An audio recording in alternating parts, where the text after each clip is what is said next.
family. Black Phoenix checking in with you this morning, man. Just wanted to talk to you about a couple things. This is a new year. Happy New Year to everyone. I'm up drinking some coffee, getting my mind together, and just wanted to say Happy New Year to all my family members, friends, associates, those who follow me, those who network with me, those who know me. I just want to say Happy New Year, and I hope this one be better than the last one. And if the last one was good, I hope it be even better. So, as we start into this new year, man, I wanted to share something with you that has been on my mind starting last year, really, when it hit me. After going out and trying to network with different companies and getting doors closed and getting small doors open, and it hit me personally that in order for me to get ahead, in order for me to, I ain't gonna necessarily gain the respect. I ain't even gonna say respect, but just to get ahead and actually get my product out there, then I have to have a product and a service that is not associated with me, with how I look. Like, you don't know that it's me that's providing it. Now, I can come out and do the service because what I have noticed, America, especially white America, they don't mind of someone African American, Native, or whatever, Spanish coming out doing the job. They say, oh yeah, they gonna do the job. But when you owning the company and they know it, sometimes they want to do a buddy buddy system. Well, let me call Paul. If I call them, they might take longer, but I'd rather have them win than you win. It is what it is, man. I have seen this countless times, and honestly, it really discouraged me and wanted me to just throw in the towel and just say fuck it. But I realized that this is what the system is.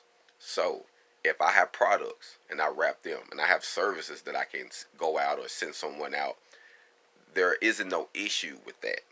But when I try to dress myself up as the boss, even though I am the boss, I don't look like I should be a boss. You see what I'm saying? And a lot of people don't feel comfortable. Some people don't feel comfortable with spending their money with someone that looks like us. You see what I'm saying? Now, even our people have issues. They'll come up, hey, give me a deal. No, ain't no deals. It is what it is. You know what I mean? Because ain't nothing free out here. So we got to come up with a way where we can win and critique our products. Make sure our service and our products is what they are. You know what I mean? Make it a need. You know what I mean? Not something that you just go, oh, I don't need to buy that today. No, we need to have needs.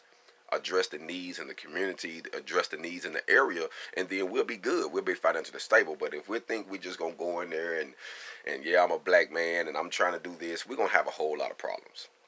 Like, it's gonna be a lot of just stuff you got to deal with. And me personally, I don't like dealing with bullshit, man. I'm gonna just keep it real with you. So if I got to cut out the racism or cut out the hate by making my own products, putting them in a storefront, having someone white sitting behind the counter that's selling them, I don't care. I still own it. So if that's what you got to do to get ahead, hey man, it's 2020 now. It's time to stop being petty. We know America's what America's is. There's no need to cry over spoiled milk. We know what we're dealing with. So if you got to use their prejudice or their hate against them so you can get ahead, then use that, man. It's all good. You know what I mean? Because my goal is to set up situations where you don't know it's me. You're not going to know it's me. You're not going to know this my product. You're not going to know this my service. But once you get it and this, and later you might find out, oh, this connected to so-and-so. But I'm going to put up a storefront. I'm going to put up my stuff in situations, other people, businesses where it'll represent the brand. And if you're a good welder or you're a good this, you're like, hey, this is a good damn product. Forget who made it. Forget that the guy that made it got gold teeth and he's from Little Rock, Arkansas and grew up in poverty. You know what I'm saying? They don't worry about none of that. They say this is a damn good product, or this is a damn good service. They came out here on time, knocked it out, did it in the right time, passed the weld inspections. They on to a different job. And that's just what I've been noticing, being black and being out here independent. So for those who want to get out here and you might don't want to kiss nobody ass and you just want to just give your work ethics or your products, think about that. So if you need to fall back just a little bit to get your new game plan ready, that's fine. But we got to provide services and products that don't necessarily look like us.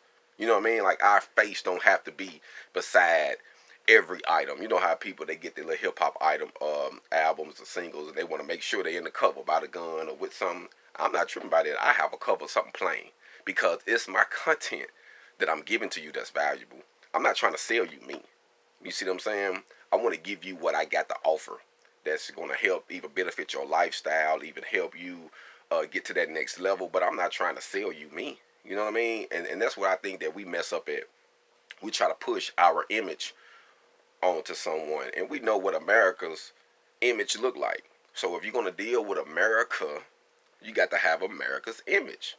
It is what it is. So you got to switch some things up, or you're gonna have to have someone go in as your lead man, so that way you can get some jobs. And I'm gonna be honest with you, I have did it. I have paid people $15 an hour to go in and talk to certain people to get the contracts. They thought the white dude or the white girl was the actual owner, and I'm the owner the whole time. But I'm sending them in there with some paperwork. Hey, this is what you say. We gave them the whole spiel. They went in there 3-4 hours, made them their money. They was happy. They act like they was the owner of the company, and I own the company.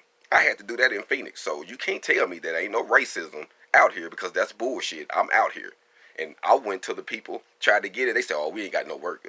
We already booked." Send somebody else. "Oh yeah, we got plenty of work." That's how I had to eat. I had to eat by sending a white guy in there that I paid $15 an hour to represent Hog On so I can get this contract. Now you tell me this shit ain't real out here. I'm just saying, we got to think unorthodox, man. Or we gonna starve. Don't nobody want to go back to prison. You don't want to go rob and do whatever. But if you try to do certain things the way they say do it, you ain't gonna get there, bro. They gonna have too many stumbling blocks and too many hurdles we got to go over. Too much bullshit. So me personally, I feel like coming into this new year, we have a service, we have a product, we have something that can represent us and don't look like us, and we can sell them that helps with the need of with their company, with their household, or whatever the situation is. You ain't gonna have no problem. So 2020, think of products, services, products over talent, man. This is serious. Products over talent. Hog on.